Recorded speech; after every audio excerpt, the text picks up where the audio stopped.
Abuja is the capital city of Nigeria, and Bond is visiting today. It is located in the center of Abuja, within the Federal Capital Territory. Abuja is a well-planned city, and it was built mainly in the 1980s. Hello and welcome to Bond. The program is Bond, and today we are looking at a peculiar issue, something that is more common amongst women. But again, we have men who also practice it. I'm talking about nagging. The Bible says it is better to live on top of the rooftop than live in the same house with a nagging woman. So would you rather live on top of the rooftop or in your home? Stay with us. When we come back, we will be looking at that issue.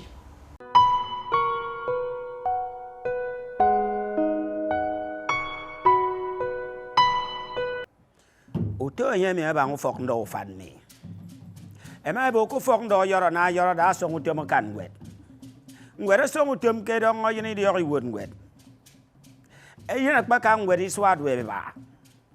Uto yina nyere good graduate ko biu kan yen. Government iben uton di to mi bre ku song do market. Government no uton di to mi fok dian moto no iben ka utem udiam bo. Ado wongo di se ku do fok ndo nyen. Iswa idep madu para was oba to tongo ga tongo dion. Ide ba tai te gambo no mi na tangu to yiri bibio. Nko be ma ko ga na mi iswa idep ma ba madu. To mi ti ri ngo ku song ma I ma ku song fong do kere mi. Nu dwe mi to we si no ku kpo to ba si. Ado to yo si ko ba se tangu fan mi. I ko ba se te mu fe ma tere kente ma ri dem mu fo. Ngwan suri word no ebem fo ebe mangwan fo ndoro ya fon ya bokro mo fo ezong idem.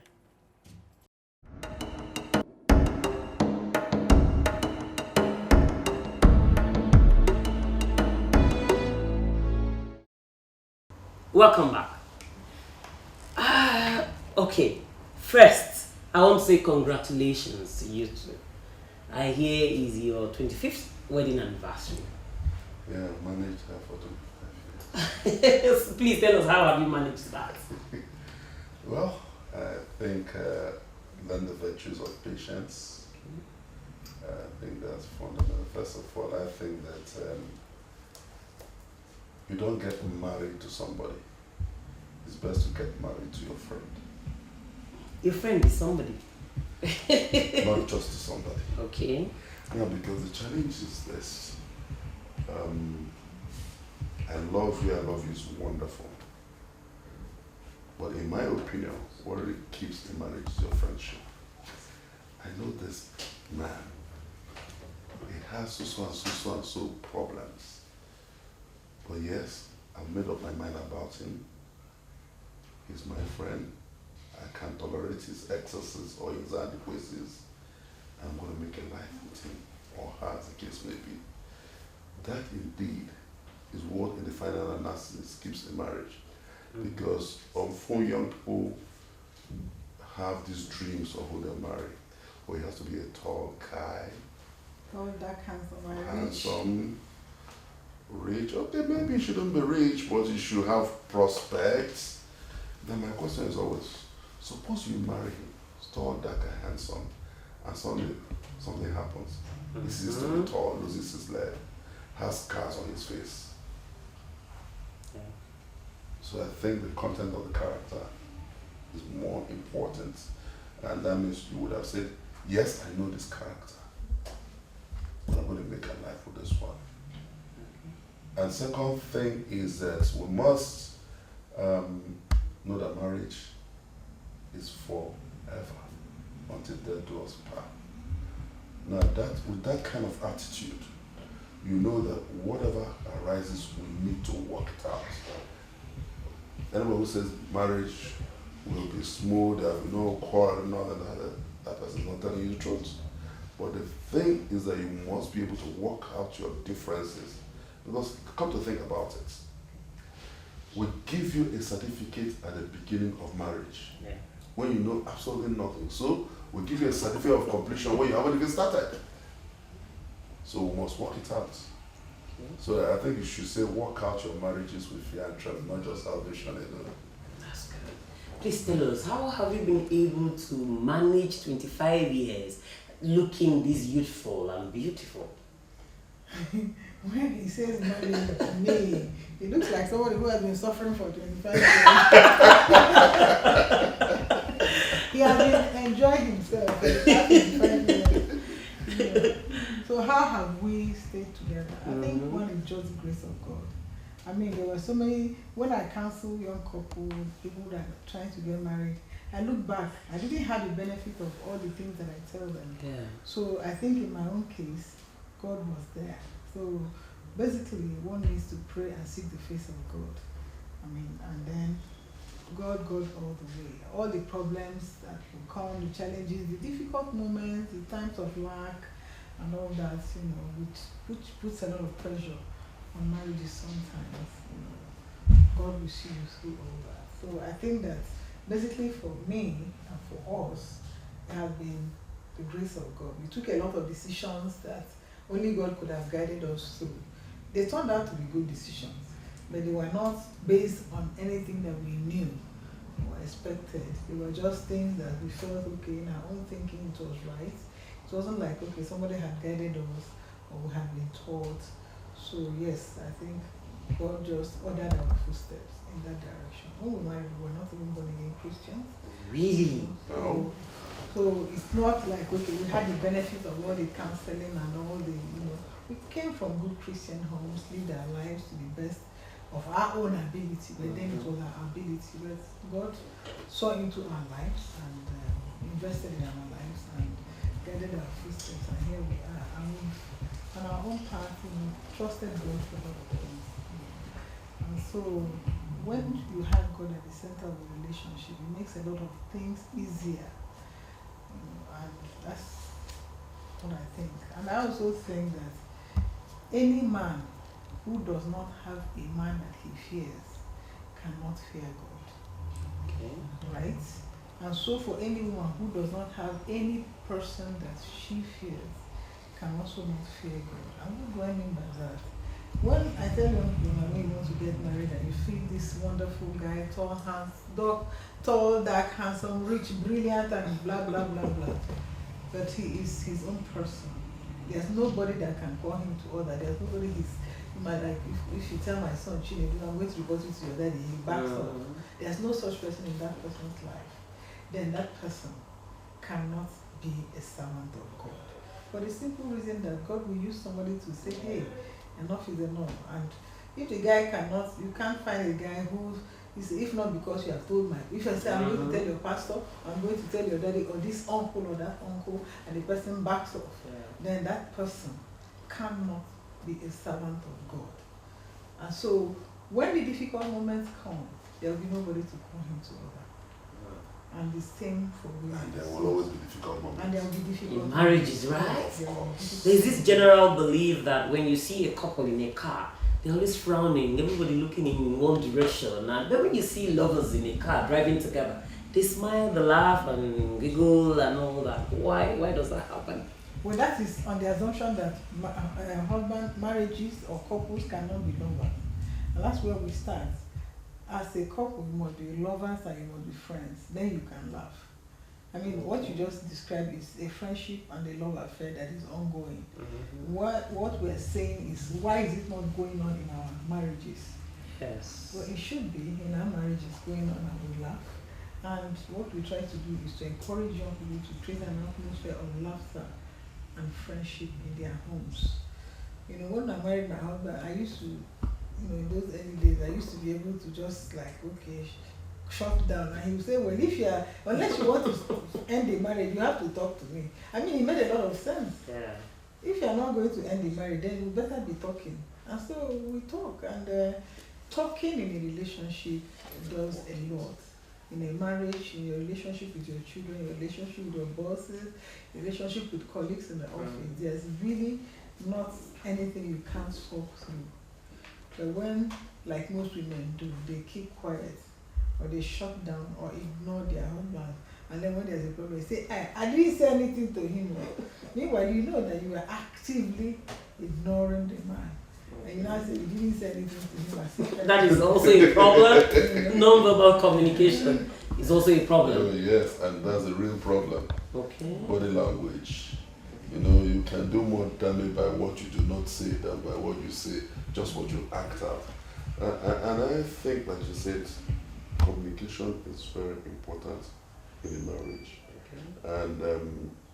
And we just must understand that if two people are not talking, how are you going to communicate? You don't assume that she knows. I assume that he knows. And then you bottle up things. Then in 2.5 years' time, you now bring out your diary from your memory. Say on the 2nd of December, so and so, you did so and so, you begged me and I forgave you. On the 31st of March, you did.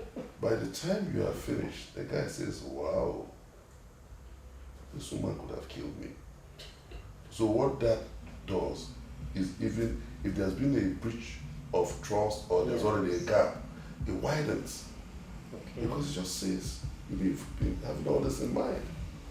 So gradually, you find that you're talking less and less, and the gap grows more and more. Maybe that's the kind of couple they're talking about. Okay. But you can see that couple already is in big problem.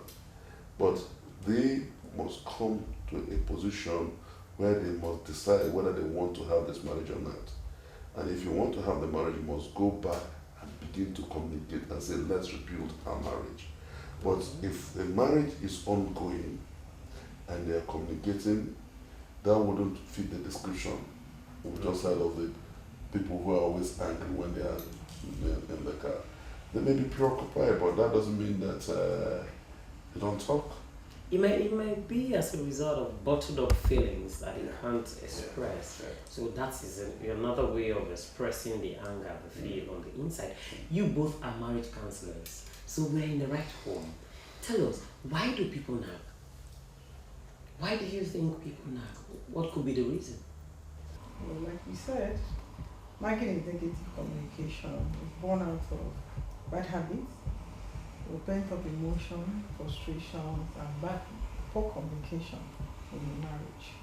So first, we need to address the issue of where you are marrying from. If you are not yet married, it's important for you to check the family where you are marrying into. There are families that are notorious for nagging. There may be problems in the family, and then of course the children who are raised in an environment where there is a lot of nagging grow up to see it as normal, as a normal way of life. That's why it's important to check some of these things, you know. Then of course, in a marriage, when you're already married, it's important that you communicate. When you don't talk, you don't discuss your issues, you don't find occasions to address the things that bother you. You just bottle it up. Of course, when you want to now, when you've had enough of it, it just comes out like nagging.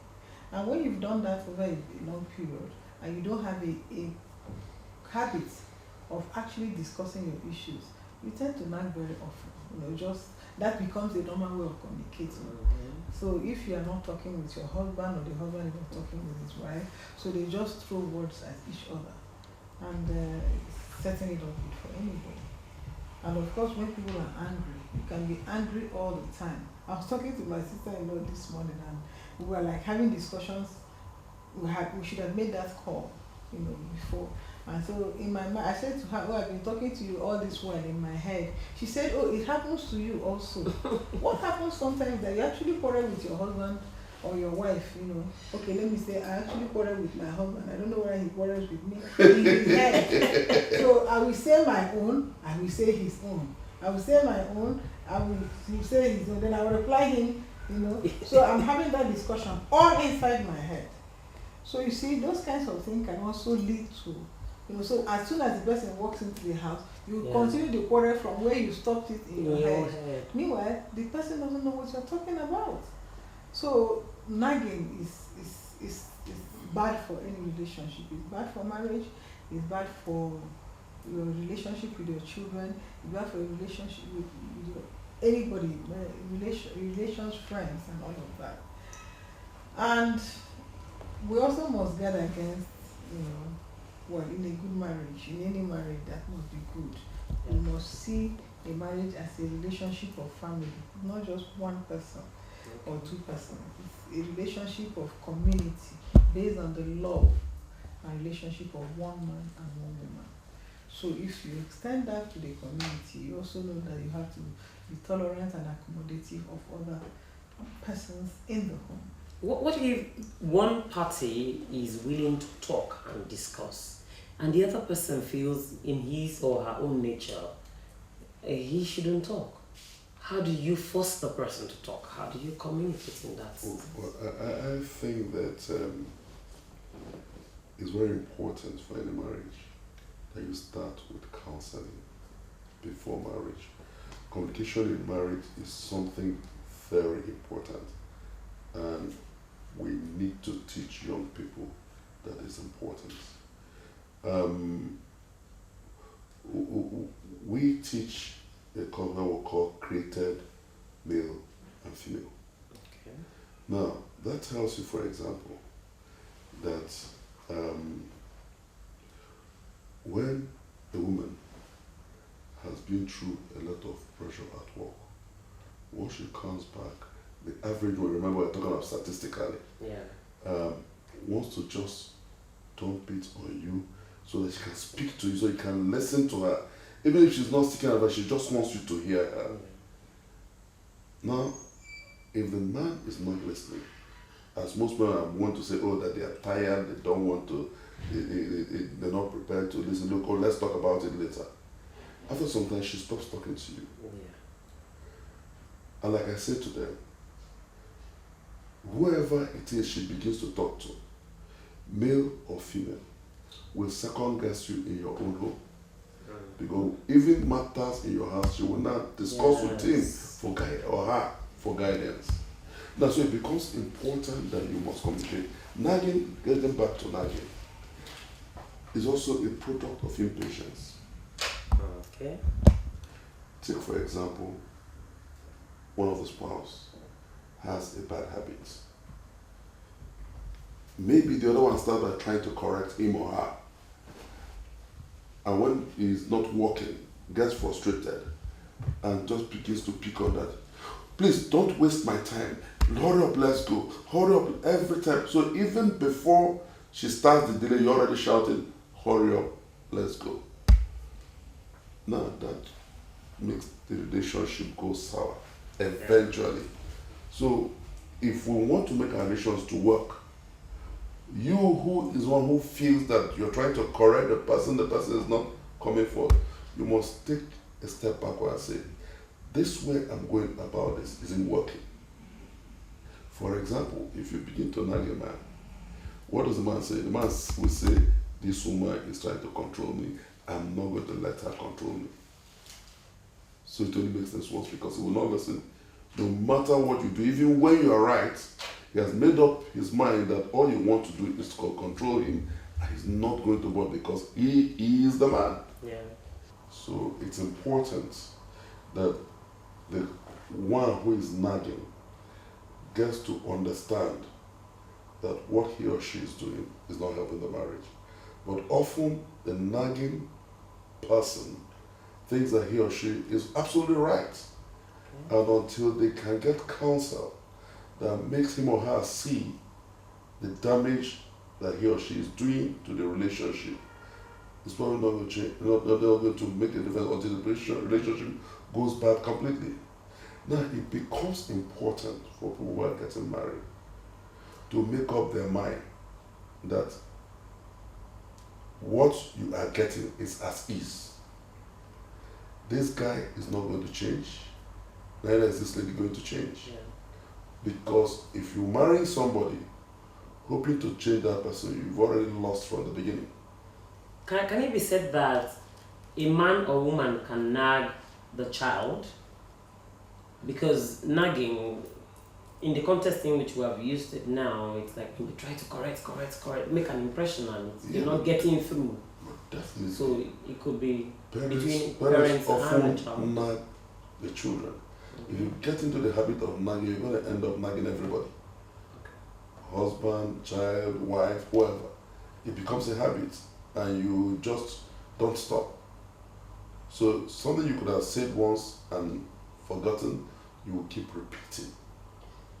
So that's nagging. Whether it's a child, whether it's a maid, whether it's a husband, whether it's a wife, it's nagging.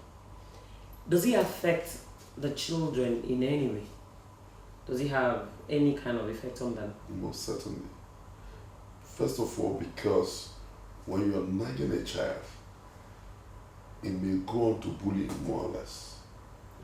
You intimidate the child, cause the child to lose confidence in him or herself, because it's going to get to the point where the child says, nothing I do is right before mommy or daddy. Okay. So that child begins to lose self-confidence, and it's going to affect that child negatively throughout life unless that child gets counsel.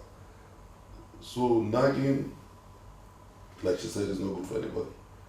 Not for the husband, not for the wife, not for the children, not for anybody at all. Okay. At every point we talk, the need to get counsel comes up. Counseling, is it not a foreign culture to us, Africans? Well, I do not see in modern perspective counseling as foreign to us. Electricity is foreign to us, GSM is foreign to us, cars are foreign to us. So what we are saying is that our culture now is different from what it used to be.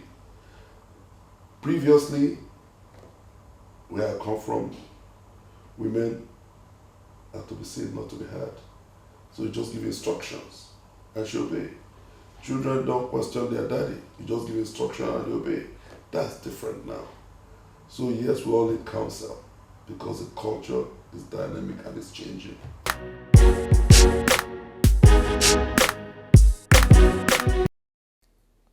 Well, largely, the effect of social media and other media on children is large, because the children now, their upbringing now, I see media or the social media as a third party into our family relationship and family affairs. Largely because the video clips or the clips they watch there are not under parental guide. So you discover that the children who now picks a clip and is watching, you cannot really command or control his sight on it. And that must actually have a large effect on these children.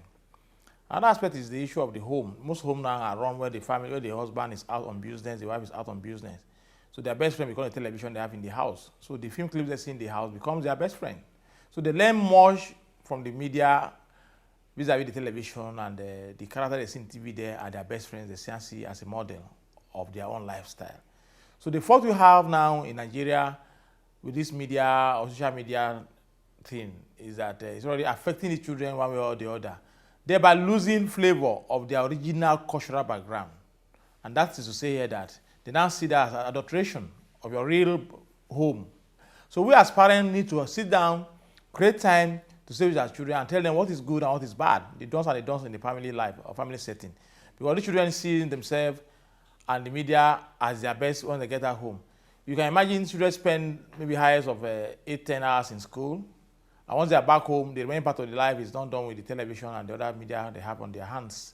So, if you are not creating time for your children, you must have to look for that atmosphere whereby you sit with them, discuss with them, and tell them the family needs and the family values and what you think their issue of value to their life and themselves.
most Nigerian government agencies are headquartered in Abuja. Other countries' embassies have been relocated from Lagos to Abuja. It is an expensive city, no doubt, but very beautiful. Hello and welcome to Bond. The program is Bond, and today we are looking at a peculiar issue, something that is more common amongst women. But again, we have men who also practice it. I'm talking about nagging. The Bible says it is better to live on top of the rooftop than live in the same house with a nagging woman. So would you rather live on top of the rooftop or in your home? Stay with us. When we come back, we will be looking at that issue.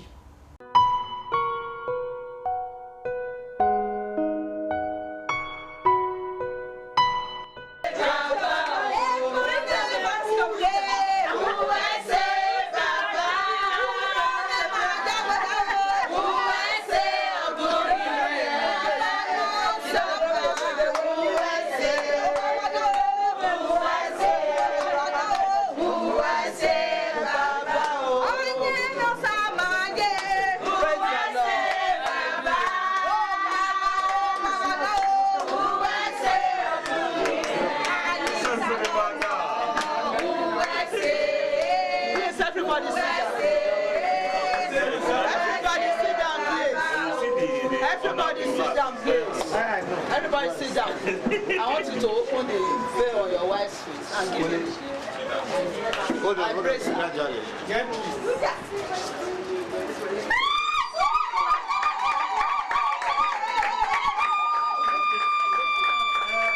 down.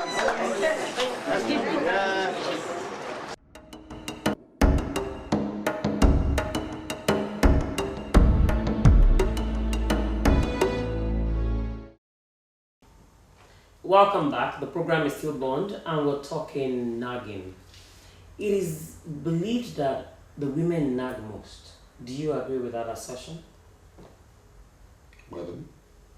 No, I don't. I don't agree that women nag more. I think both men and women nag.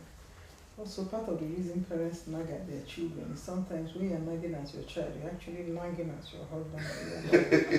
You know, you just take the anger. Transferred aggression. Yeah, take it out on the child. So because you can't do some things to your husband, you just face your son or your daughter and just neutralize, say all the things you would have wanted to say to the man, to the child.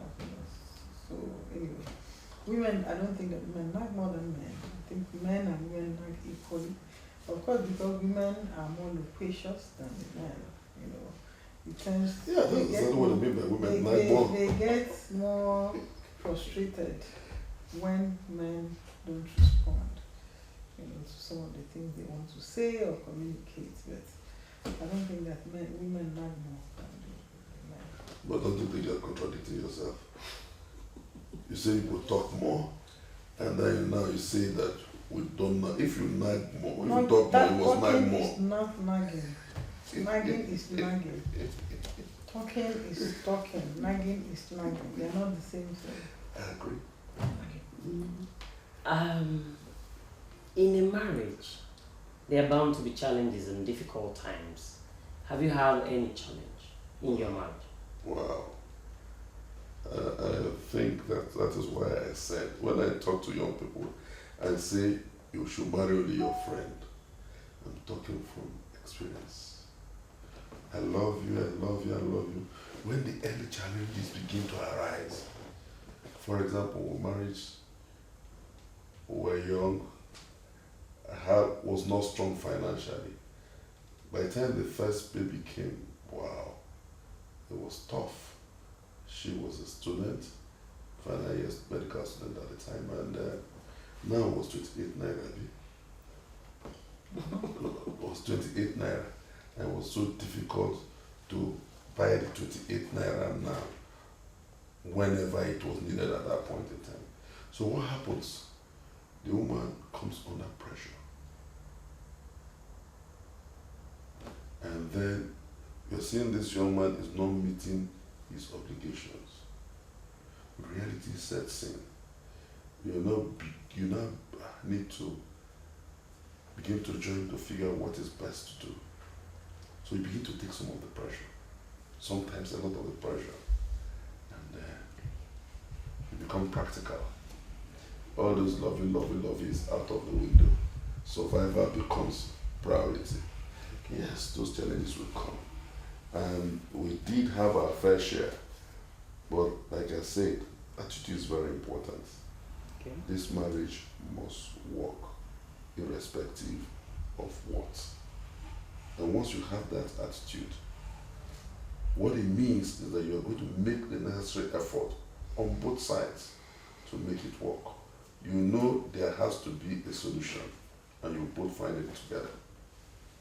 You want to say something? Of course, we've had our own challenges. I mean, nobody's life is perfect. Certainly not perfect, but we've always been committed to working at it. You know, I mean, there was no option of not being married in our own case. Me, my own problems were so many because I grew up in the village. You know, I'm a village girl. So my first problem was... Don't look like one anymore. At all. Looking over the years. I never looked like a village girl. In my heart now. Yes. You know, I mean, my son says, Mommy, they took you from the village. They forgot to take the village from Even for you. I mean, because in New York, I'm looking for a place to just eat temba or something. You know? And after, if you know how often I travel, you'll be amazed that I'm still looking for those kinds of... That's what I need. I mean, I was thinking of now going with Eba and Geisha when I travel, and I take my Eba and Geisha, just use it as my food. So, my first problem was like, my life was in the village. I go to school, I go back to the village. Holiday, I'm in the village. Long vacation, I'm in the village. Teaching students, you know, we do this students' union lectures. Okay. So now I get married. My husband is a city person. So I mean, one Christmas I was praying for him to die so that I can just go home. And it will just, you know, I didn't want it to be that I ran away from my marriage. So a better option would have been for him to just die. So at least I will come back and it will be my fault. And did that thought actually cross your mind? No, I actually was. Out of the blues, he now said that you must be praying for me to die so that you can go to the village. And I was like, how did that happen? So for me then, those were major issues. You know, they were very important, you know, severing me, you know, it was like a severance, which was difficult for me. Then of course the regular everyday things, you know, challenges here and there. But we had each other and we had our families. My mom, my mother, wonderful woman. If I have my life to live all over again, she would be my mom. That's good. Young widow, never wanted anything, very sensitive, always offering to support. And even though we kept our challenges internal, my mom could sense that there were issues. Okay. And so she kept trying to offer, she kept offering to help. And offering to help, it took away the pressure of trying to meet her own needs, which would have made one feel a lot more inadequate, like we were feeling at the time.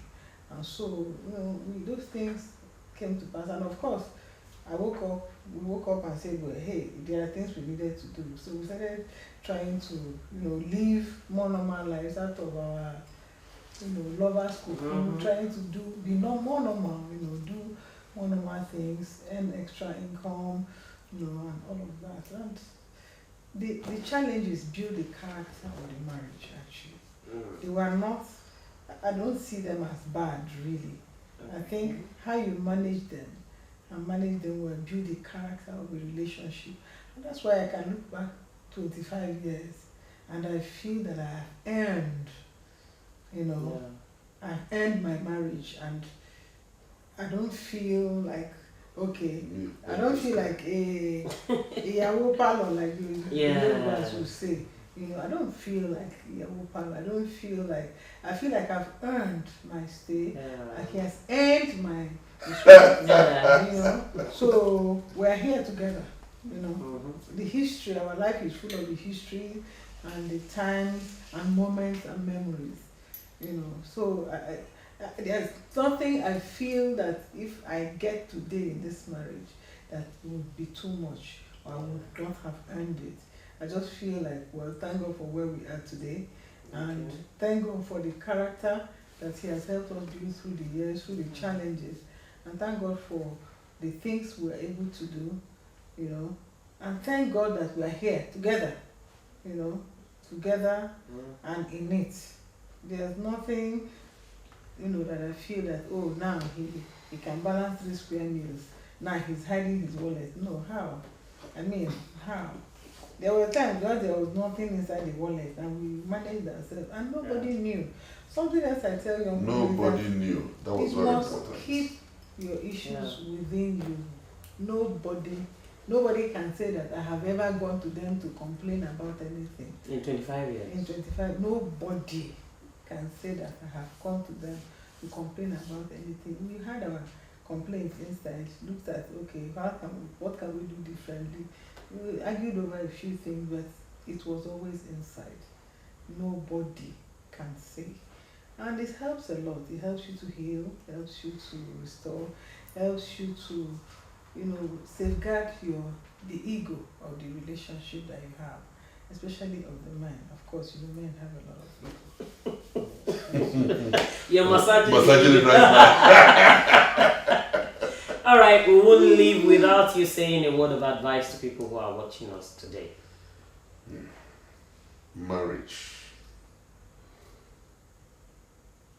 I was very afraid of getting married.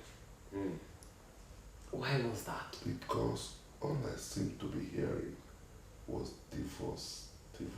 Your time, 25 years ago? Yes. I was so scared of getting married.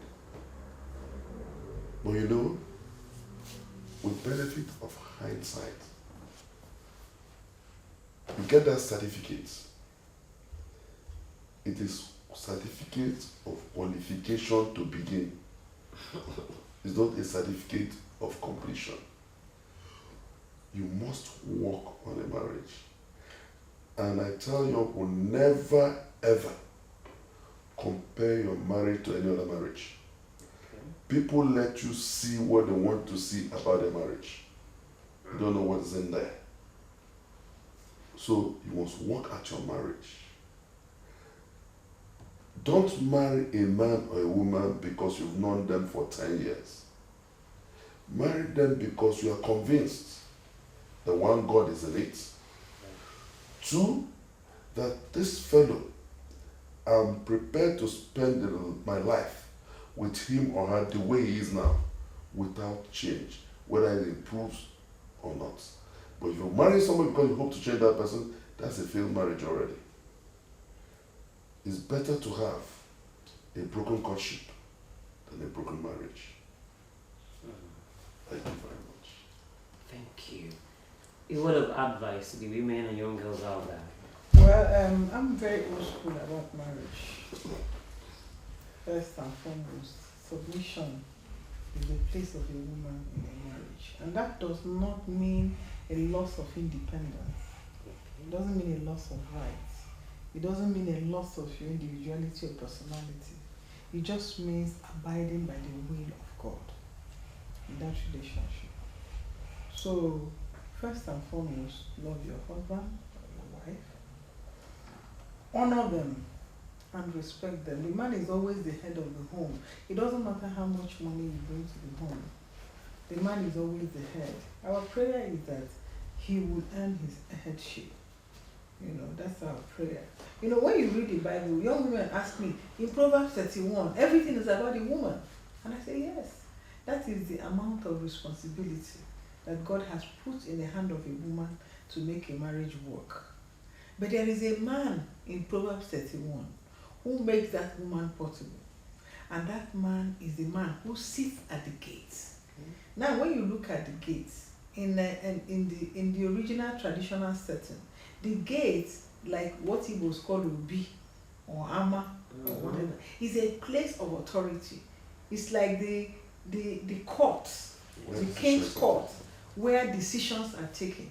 Decisions concerning the city, decisions concerning the security of the city, the policy that guides the city. That is the gate is a place of decision. And that Proverbs 31 is the man that sits at the gate. So he's a man of authority and influence. He's a man who is in charge of the security of his home and his city. That is an important man. And so this woman is, God has He says, he who finds a wife findeth a good thing and obtaineth favor from the Lord. from the Lord. That man, in spite of his authority and everything, in finding you as a wife, God has shown him favor. So you are an addition. You are like a feather in his cap. Not a feather, crown. A crown in his cap. You know, a crown. So you must recognize that position of being a crown. It's not an easy position. It's not a simple, ordinary position. It's a critical and important position. And so God gave us submission as a way of keeping that position going. Okay. You know, the neck carries the head. The man is the head, but it goes nowhere except the neck says so. Yeah. It turns nowhere. And that is why when you're a good wife, they say, she has done juju for her husband. It's not juju, it's just the reward of what God has promised. So the wife is the neck. So the wife is the neck that carries the head and turns the head. Wherever she wants. Ah, that's good. So I've learned a lot here today. Yeah, in submitting to a man and backing off when there are contending egos, you let him be that man. I think that in a normal relationship, I say normal because some relationships are not normal. In a normal marriage, regular, ordinary, everyday man, the man wants to please his wife. He wants to be the king in her space. He wants to be the person in charge. The person that is more important. He wants to be the knight in the shining armor. The shining armor. So we can put his hands around it. Exactly. So those are positions God has given us to make it easy for you to achieve happiness in marriage. So you submit to the man, you back off when the issues. Don't rub it in that your income is higher. In his heart he'll be grateful that you honored him in spite of the differences in the economies. He's not unmindful. There is no man who is unmindful of the financial powers of the wife. There's no man who is unmindful. And then we talk about the issue of relations. Young girls have come to me and say they don't want to marry somebody who has parents. And I'm like, what you're saying is that as soon as your son or your daughter is old enough to marry, God should take you away. Because that's what it means. We have children. You have children. We have raised our children to be, we pride ourselves that we have raised our children to bond well. Yeah. What would you expect now? That because that same child of yours, whom you have raised to bond with his siblings, at the point of marriage, you will not become enemies to his siblings so he can bring in a wife. So a woman must recognize that, yes, my husband has siblings. It is my desire as a woman to have my children bond well. So yes, it's a pride. It's a thing of pride to me that my husband has a well-bonded family, right? So you have to manage that. Of course, there are issues. Of course, there will be, the issues of letting go, and all of that.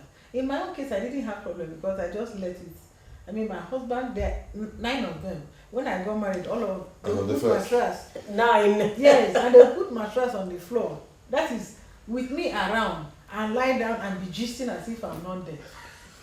Which one was my own? I lie down in the room and all of. I didn't feel like excluded. Okay. They were not insensitive. They would call me to come and join. I just didn't have the courage or I didn't just join. But over time we became friends. My sister-in-law Rosie, fantastic lady. She's a very enterprising girl. So she would buy things, carpet, rug, change my house, cook food. My own was to come and wash plates. And my friends, because I was a medical student, they would say, I will not allow. I say, she used her money to buy food.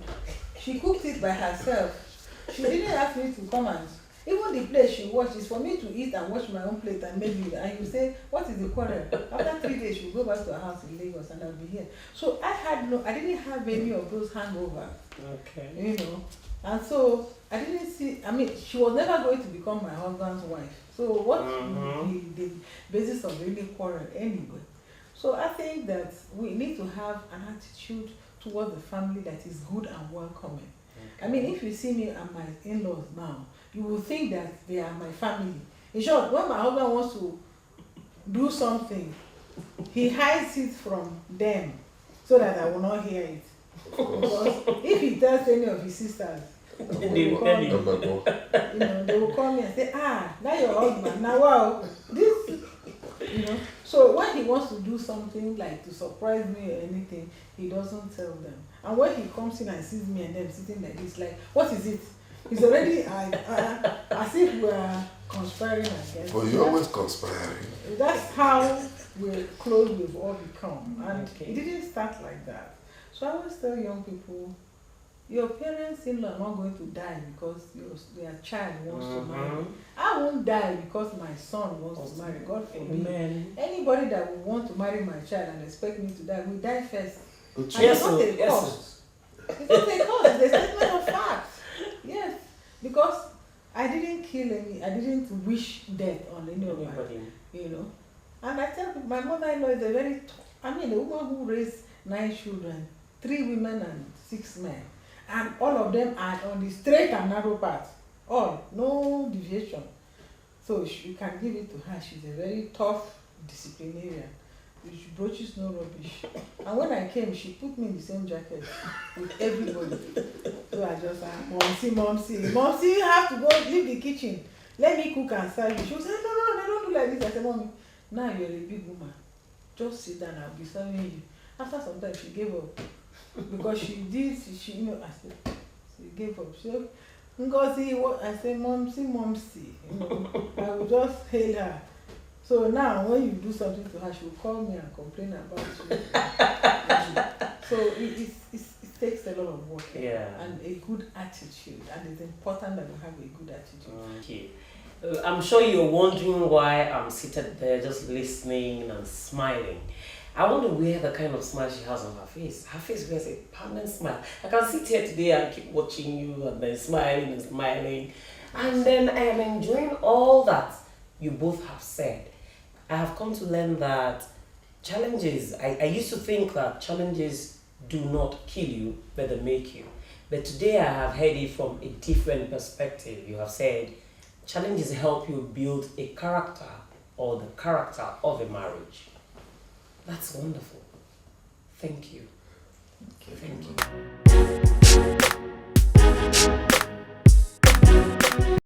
Well, as a child of God, I know that love covereth all multitudes of sin. Whatever it is, love will cover it. I will tell any wife or husband to please show love to mother-in-law or father-in-law. The fear is that a mother that has a son, let me talk of mother-in-law, a mother that has a son loves her son very well.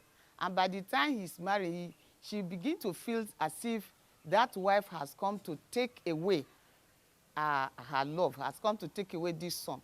But you will show, if you are a good wife, you will show this mother that let her not feel that way, but that she has even gained a daughter to add to her son. And that both of you are now her children. She's now having 2 instead of 1. If you show love, whatever way they come about, whether it's even a brother-in-law or a sister-in-law, whatever, when you show love to them and that you have married, you have now come together, you are not going anywhere, they have become your people, you will be able to win them to your side and at the end be able to stay and live together. That don't treat your mother-in-law in a bad way. Treat her just the way you will treat your mother. Let her know that she's your mother now and you will love her and show her love. And even whatever she needs, the care that the son used to give, you make sure that care is not reduced. In fact, it should even be increased now that you are there. By doing so, you will not have problem with your mother-in-law.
Bond is in Suleja today. Suleja is a city in Niger State, Nigeria. It was originally called Abuja before the Nigerian government adopted the name from the then emir, Suleiman Barao, for its new federal capital in 1976. Hello and welcome to Bond. My name is Maimuna Yahaya. We're still in the city of Abuja. Today we're looking at a couple who've been married for over 27 years. 27 years is a long time to be together, and we will need to learn one or two things from them. So stay with us. But before we do that, let's quickly go to our chant square, and when we come back, we'll be meeting our guest for today. Ìyàmọ́dé mo wá gbàre mi o. Bàbá mọ́dé mo wá gbàre mi, mo fẹ́ máa lọ. Òní lọ́jọ́ pé tẹ ó padà lẹ́yìn mi. Tẹ́ ẹ bá ní kégún ilé ó sìn mí.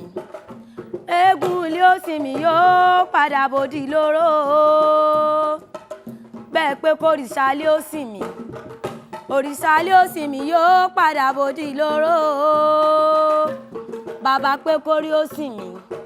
Òrìṣà tí ń sin ní bí orí ò sí láyé mọ́. Àṣàkẹ́ orí ẹni ní ń bá ní gbélé ọkọ. Ìyá mi lórí ni kí n mú lọ kémi màmá mẹ́wàá relé ọkọ. Ìyá mi òpómúléró. Òpómúléró mọ jàǹlẹ̀ kan. Ọmọ dúdú rẹpẹtẹ tí máa ṣọwọ́ mi. Àwọn àgbààgbà wọ́n pawó pọ̀, wọ́n lọ rí rẹ̀ gbébọ̀ ẹdìyẹ yógún, ẹdìyẹ pógún, wọ́n lẹ́dìyẹ ò pọ́mọ́ré, wọ́n gbẹ́dìyẹ tà, wọ́n lọ rè fò rẹ̀yẹlé, ẹyẹlé yẹ̀yìn méjì ó pa kan ṣoṣo, wọ́n tún gbẹ́yẹlé tà, wọ́n lọ rè fò rọ̀yìn wálé, wọ́n ní kí ọ̀yún ó gún yán, ọwọ́ ọ̀yún ò rán yán, wọ́n ní kí ọ̀yún ó roka, ọwọ́ ọ̀yún ò roka, èmi lọmọ ògún yán funfun fàlejò funfun, èmi lọmọ òṣèbẹ̀ pupa fàlejò pupa, ojú ń tàlejò, ojú ń tiyán nínú odó, ojú ń tọbẹ̀ nínú àwòtán gànràn. Ìyá ó bá mi dòdò ọbà kan, ìyá ó bá mi dòdò ọbà kan, odò kan tára wájú ò gbọ́dọ̀ bùwẹ̀ tẹ́rù ẹ̀yìn ò gbọ́dọ̀ bùbọ́jú. Èmi Àṣàkẹ́ mo débẹ̀ mo bùwẹ̀ mo bùmú mo bùbọ́jú. Ojú mi wá dojú òge, ìbàdí mi wá dìbàdí ìlẹ̀kẹ̀, ìlẹ̀kẹ̀ mẹ́rìndínlógún ló ń bẹ́ ń di èmi nìkan. Ìyàwó mi lọ ẹ fàdúrà sí mi o. Bàbá mo mi lọ ẹ fàdúrà sí mi.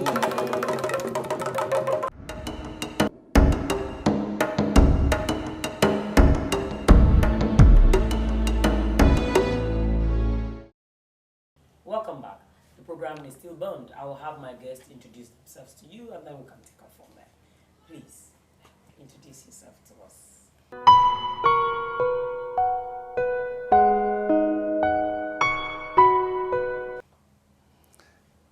I am Emmanuel Odiba, and I happen to be the head of this house. You laugh. Okay. Okay, my name is Mrs. Esther Odiba. Let me go with that. Thank you. I am Esther Odiba, and I am the neck of the house. You see? We have the head, we have the neck. You can't go wrong. No. Mr. Emmanuel Odiba is a politician, he's a Christian leader, and then... I'm a health worker. Good. So we take it from there. Community health service. Yes. How does he function in the family, or how does he affect the family? Sometimes when we talk of community health function, how it affects is on both sides. It's very good to the family, and sometimes when you talk of the kind of nature of our job, sometimes it makes you to leave some things that are supposed to be done in the house. You face that one. Because when we say community health, helping worker, the community, you are supposed to work in the or community your career 24 hours. Joining together with the community home where you serve is not always needs you but, around them all I try to cope. Because the two of them are very important. Helping the community as your work, the home is important, very, very career, important. The community is also joining important. Together with the home. There are times things you do easy in the community. I try to cope. You save life. You save life. You do a lot of things that are very helpful to the community. And when I try to put the two together, the home and the community, I can't say 50-50 because the most thing I do is in the community, is in my job. So I would say the community where I serve take 60% of me. If she's coping with the community and her job, how do you cope with her job, and the home? It's really very difficult, but having accepted her and knowing that she has to work to keep the home, I have to make amends by not putting too much on her. And the things I can do, I should do it by myself. And those that will require much, we try to do away with or find another way of doing it. That's balancing the whole. Yes. You are a politician. Most of the time, you're also out of the house. Out of the house, yes. How does that affect you? You see, there was this time he was going out almost every... He will leave the house for 1 full month, I'll not see him. He will tell me, he said he wants to become the Kogi State governor. So he's always at home, he's on. And I'll be alone in the house. And anytime I happen to be at home, what I normally do is to carry my Bible. I'll be reading like that, go through the Word of God, pray. That is what I used to do. And most of the times, when my own work comes into at that time, if I leave the house 6 o'clock, I don't come back here till 9. I'll be in the office. Even sometimes weekends, my work takes part of my weekend sometimes. So I don't feel too lonely because of that Bible and the job. I try to do the things together. Sometimes they will just come in today and say, my dear, I'm going back tomorrow. I'll be wondering, what are you even doing there? Tell me. There was a day I have to leave here to go and meet him in Lokoja because he was overstaying. So I have to just go down there and meet him. Say, what are you doing here? He said, this is what it is. And I said, oh, we have to understand, you know, marriage needs understanding. You have to understand the kind of person you are staying with, his ways, and you adjust. If you see that you are far apart, you have to adjust to make things work. That is what we're doing now. He's not always a complaining type. That is one thing I like about him. He's not a complaining type. Whatever you say, this is what you want to do, he'll look at it and say you should do. He has never prevented me from doing anything. In 27 years? Yeah, nothing. He has never prevented me. If I say this is what I want to do, he knows I'm very sensible. I will not do what is not supposed to be. Okay.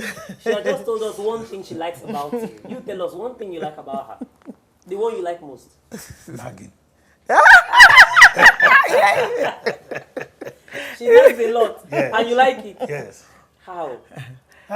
Kiss me on my toes. Why do you nag a lot? No, it's not nagging. No, you know he's a quiet type.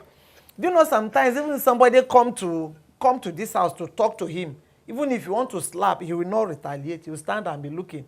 And you know me, I'm not that kind of a person. I say, why? That person can't just come here and go like that. Something must be done. You can't come to my house and talk to me. So you fight his fight? Oh, God, I do that one. In short, if you want to fight me, insult my husband. I don't take that. I don't take it. You know, in Yoruba, there's a Christian song that I say, Olowo Orimi. That is God's my... When you talk of the human aspect, he is the Olowo Orimi. So I will never want anybody to molest him in my presence. I don't like it. I don't like it. Are you hearing that? If you want to see the other side of her, insult her husband. What are you doing with your husband today? How do you respect or present your husband to the people around you? The way you present him to people outside is the same way that people will treat him or treat you. If you want respect, you give it. Respect is reciprocal. The program is still on. My name is Maimuna Yahaya. We'll be right back.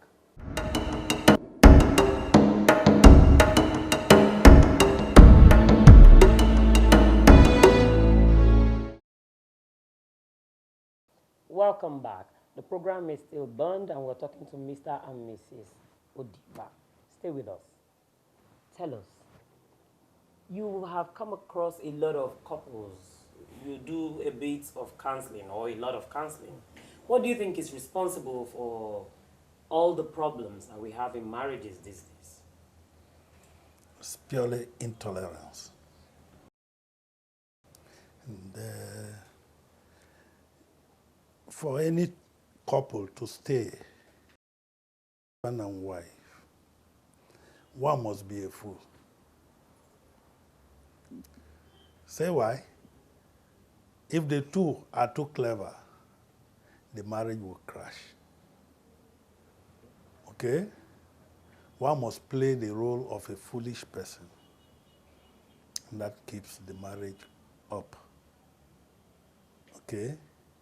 Because within a short time, the two now will understand who is a fool and who is not a fool. And now, they will now agree to stay together.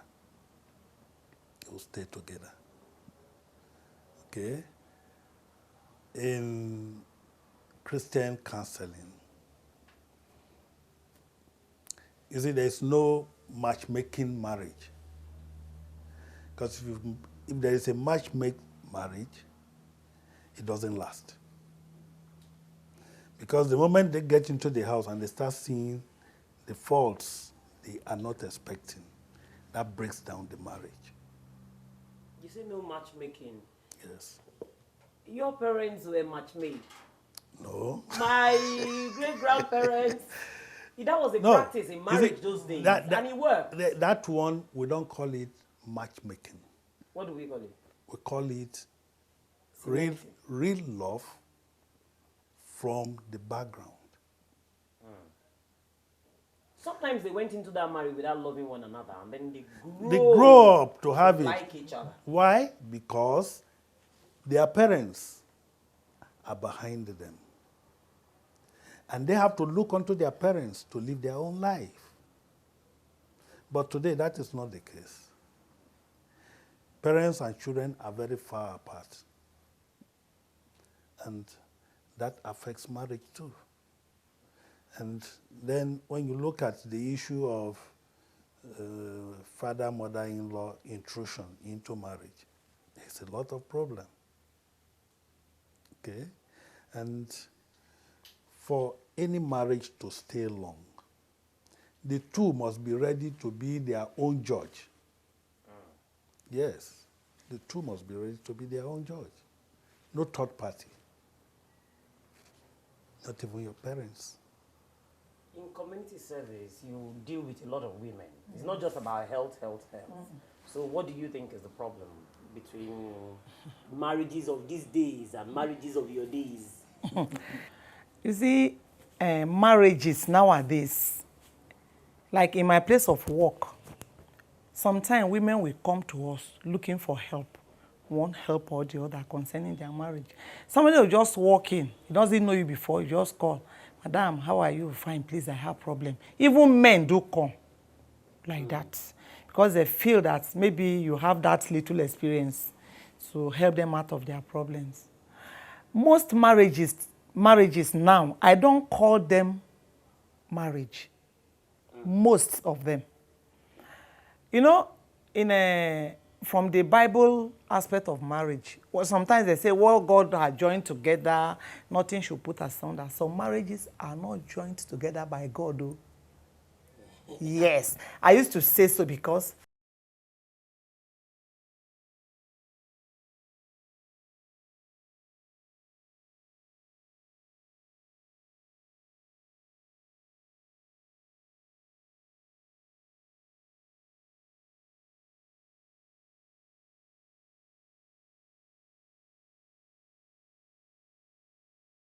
without knowing the parents, they come to stay together in a room. Before you say Jack Robinson, one child is down. And they'll be saying, this is my husband, this is my husband. Maybe the second child will follow. The same man has not gone to the parents of this girl, and they are staying together. That same man will start eyeing another person, another lady somewhere. And before you know what is happening, he must have started having an affair with another person. There's a wife here, there's a wife here. And sometimes they come to me and say, this is my husband. I used to ask them, I don't hide it from them. I would tell them deeply, are you married to this man? They say, They have 2 children. This man, has he gone to your parents, to your father, your mother, pay what is supposed to be paid for marriage? They say, no. He say, we will go. This is not marriage. You don't call it marriage. 60% or 70% of marriages you see today are not being ordained by God. Because if you don't do it from the beginning and you want to come to the surface to arrange it, it will not work. When the roots sink, the top will definitely go down. That is how I see them. You see somebody with 4, 5 children, they've not gone to see the parents of this girl. A lot, especially we that work in the community, we see a lot of things, say marriage. And the ones that are truly married, you see the way they are coming to the health center for anything. They come together, they do their things the way it's supposed to be done. And if there's any problem, they know where to run back to. But and another thing again I used to say is that when, essentially, every marriage that work must be from the woman. Why? Why must it be from the woman? Mm-hmm. Because you see this head. My husband says he's the head of the house. I said I'm the neck. If there's no neck, the head can never be there. At all. Sometimes you, the woman in the house, you carry the most load. The man may decide to leave the house in the morning and you may not even see him till night. But because you are a woman in the house, you have children to take care of. Because of your children, you must do what to keep the marriage. You go here, and it's true. You do what to keep the marriage because you have to maintain peace. Because when you do anything that your husband doesn't like, some men are like that. They'll say, okay, oh, because I'm keeping you, there are other beautiful women outside. Pack your things and go. They'll send you out with your children. Or they may even decide to leave the house completely for you and your children. For the rest of your life, you may not even see them again.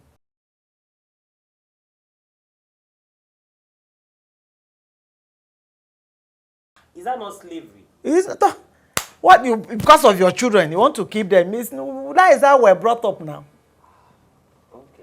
You know, in Nigeria, in the true sense of in Nigerian culture, I think the women are, like you said the right thing, but we are brought up like that. You are brought up like that. If you try to do your own way, they'll say, what of your parents? What did they do? You know? Tell us, why is it that in Nigerian culture or African culture, the men believe that the women are disposable? Not really disposable. Okay. You see, the idea of being disposable is just to make them feel that the man has a right over them. Not that they are not material. Okay? If you follow the Bible, they are a man's helpmeet. And that is to say that he is the one that brings the man to the full gauge. Okay? Because no human being does everything and says he has attained perfect or perfection. Okay? So, he makes up that remaining gap for the gauge. Well, I have seen some marriages where the husband will rise up and say, okay, my friend, go. I don't want you again. Okay? When you look into their union, you will see that it was not properly done. It was not properly done. And the lady will have nowhere to go because this marriage was not contracted in the right way. So you see the woman hanging around, okay? And maybe within a short time again. So women will come and say, hey, I don't know how I married this man. if I die and I come back, if they give me another opportunity to choose a man or to choose, I will never marry that man. My own is not like that. In short, I used to say it in my mind though. I say, if we go into another world, I'll still choose him as my husband. Yes. Why? No, I like him. No, I like his way. He's not a problem. I think like he said, I'm the nagging type. I do the most talking in the house. He can sit from morning till night without opening his mouth. Doesn't that make you bored? I'll be doing the whole thing now. Sometimes I'll beat him. Sometimes, you know.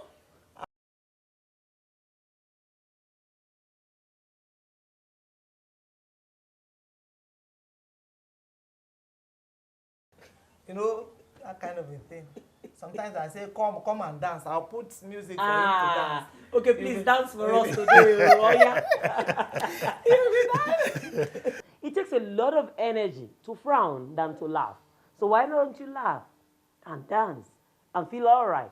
We'll see you same time next week on Bond. But before then, we'll listen to the wise counsel.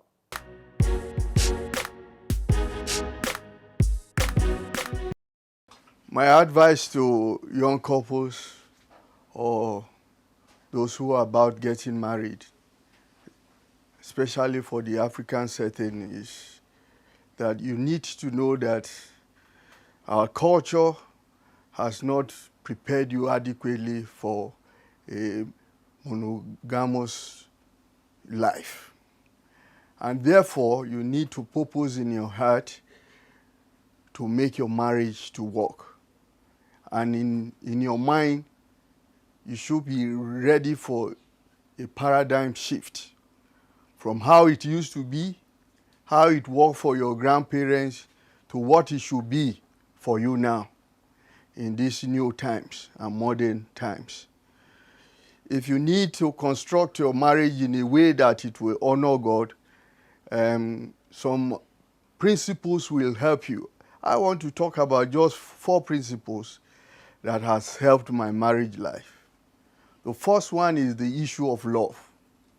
You need to be able to love your wife and your family unconditionally, and to be prepared to forgive even before they commit any misendeavor.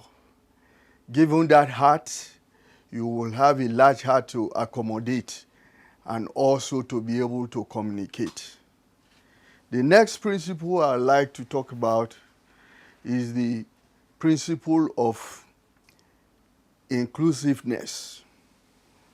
You and your wife need to be inclusive in all that you do. That is, you have to let your wife know what you are doing so that she becomes involved and passionate about anything you are passionate on. And that way, your various passions can align and there can be a direction that is focused in your marriage. The third thing is the issue of transparency. As a couple, you need to be transparent. You need to be extremely transparent, such that you can hand over your phone to your wife even when you are not around, and you will not be anxious about who is calling you on the phone. And when your wife knows that you are very, very transparent, she also will be very transparent with you. Transparent in the work you do, transparent in your finances, and transparent in all your other relationships. Your relationship with your friends, your parents, your siblings, your friends, all should be put on the table so that nothing is hidden and nothing can take her by surprise. And the fourth principle is that of having an open heart to communicate when there are differences and difficulties. In this way, you can narrow down your conflicts and differences. In respect to this communication also, it will be better to leave all manners of third parties from your problems, because often than not, You will find out that most couples, when they take their cases to judge, they are not able to communicate the root of the matter. But with your wife, you talking eyeball to eyeball, you will be able to communicate in a very transparent way, and that way issues can be solved. With this, I think you can construct your marriage and work on your marriage to be the best that God has made it to be.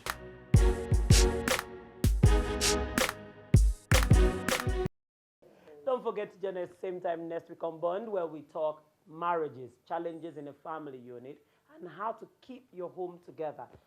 If it is not at the expense of your life, make it work. Make it work, make it work. Because the family is the bedrock of the society. If it translates to what the environment will be and the society at large will be.